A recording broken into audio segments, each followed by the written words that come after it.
Donc maintenant, on est dans une situation où c'est ce que vous dites qui renforce l'extrémisme. Quand vous dites que l'immigration pose un problème, il faut aussi parler des avantages de l'immigration.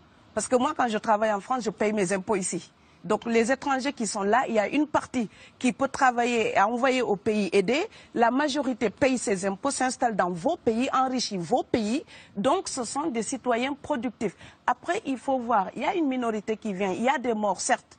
Mais je voulais souligner une chose. Le discours que vous avez, il est encore légitime tant que l'Afrique restera muette. Et moi, aujourd'hui, je voulais m'indigner pour le silence de l'Union africaine. Les gens là qui meurent sur les plages, et je mesure mes mots, si c'était des Blancs, la terre entière serait en train de trembler. Ce sont des Noirs et des Arabes.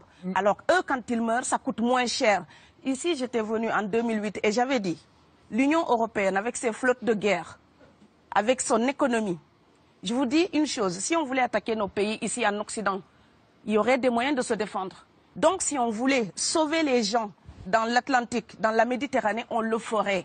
Parce que les moyens qu'on a mis pour Frontex, on aurait pu les utiliser pour sauver les gens. Mais on attend qu'ils meurent d'abord. C'est à croire que le laisser mourir est même un outil dissuasif. Et je vais vous dire une chose, ça ne dissuade personne. Parce que quelqu'un qui part et qui envisage l'éventualité d'un échec, celui-là peut trouver le péril absurde et donc l'éviter. Mais celui qui part pour la survie, qui considère que la vie qu'il a à perdre ne vaut rien, eh bien celui-là, sa force est inouïe, parce qu'il n'a pas peur de la mort. Mais c'est exactement pourquoi il faut fermer des frontières complètement. Il faut sauver l'Afrique et sauver l'Europe. Vous ne pourrez pas rester comme vous ne resterez pas comme des poissons rouges dans la forteresse européenne. La crise actuelle nous a démontré ça. Au jour d'aujourd'hui, l'Europe ne sera plus jamais épargnée tant qu'il y aura des conflits ailleurs dans le monde. L'Europe ne sera plus jamais opulente tant qu'il y aura des carences ailleurs dans le monde. On est dans une société de la mondialisation où un Indien gagne sa vie à Dakar, un Dakarois gagne sa vie à New York, un Gabonais gagne sa vie à Paris. Que ça vous plaise ou non, c'est irréversible. Alors trouvons une solution collective ou bien déménager d'Europe parce que j'ai l'intention de rester. Quand quelqu'un part, c'est comme quelqu'un qui est élu, choisi, peut-être le plus débrouillard. Et il y a tout un clan ou toute une famille qui pose son espoir sur cette personne-là. Monsieur, là, je vous vois bien habillé, bien nourri. Si vous étiez affamé chez vous, peut-être que votre famille serait ravie d'imaginer que vous pourriez aller gagner de quoi faire vivre les autres. Donc c'est aussi une solidarité qui est en œuvre. On laisse partir quelqu'un, on compte sur lui. Vous allez me laisser terminer. Et Schengen, entre guillemets Schengen, ça me permet d'être invité aux Pays-Bas, monsieur, donner des conférences dans vos universités. Quand ils trouvent que mon cerveau est convenable, là, ils l'utilisent. Par contre, ils sont embêtés à l'idée d'avoir mon frère, qui n'est pas aussi diplômé que moi et qui pourrait avoir peut-être envie de travailler dans le bâtiment. Donc, vos pays deviennent schizophrènes. On ne peut pas trier les gens comme ça avec les étrangers utiles et les étrangers néfastes. Et la deuxième chose que je veux dire aussi, c'est que les Européens, là, on voit des Africains qui viennent, d'accord? Ce mouvement, ce déplacement de population, on le voit. Mais on ne voit pas le mouvement des Européens allant vers les autres pays.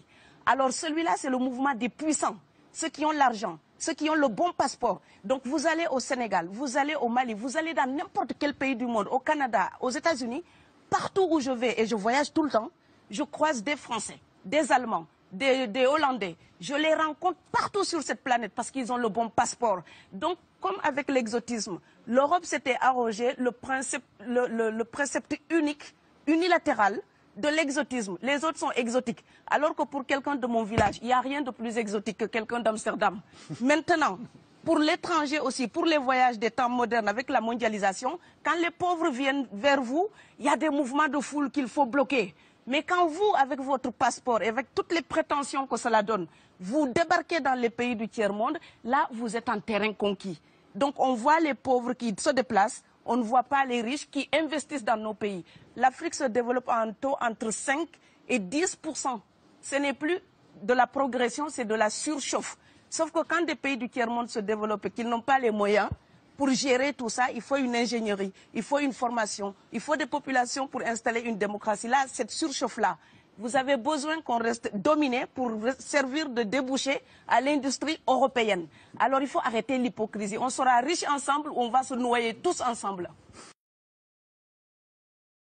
Et je pense que l'Afrique et l'Europe, par exemple, sont là comme des enfants qui se regardent à travers un miroir déformant. Il serait enfin temps qu'ils se respectent, enfin qu'elles se respectent suffisamment pour que l'Europe arrête de nous envoyer ses déchets industriels pour construire avec nous de véritables industries, pour que l'Europe participe à ce développement et que l'Afrique, 60 ans après les indépendances, arrête de dire c'est la faute des autres. Au bout d'un moment, indépendance, c'est responsabilité. Si nous sommes vraiment indépendants en Afrique, nous sommes aussi responsables de notre destin. Et ça ne se fera pas sans les Européens et l'Europe ne s'en sortira pas sans l'Afrique parce que sinon nous serons un boulet que vous traînerez. Donc ce monde-là est lié et je pense que l'entente, je rêve d'une entente, d'une fraternité. Oui, je sais, ça fait bisounours. Mais il me faut garder cette utopie-là pour garder le courage d'écrire toutes les nuits. Parce que j'ai fait le vent de l'Atlantique il y a bientôt 12 ans. Aujourd'hui, à l'époque, quand je parlais de dizaines de morts dans l'Atlantique, on me disait « tu exagères ». Maintenant qu'on les ramasse par milliers, je suis absolument triste de devoir réaliser tout simplement qu'en tant qu'auteur, je ne fais que répondre à l'injonction de Schiller. La dignité de l'homme est remise entre vos mains, gardez-la.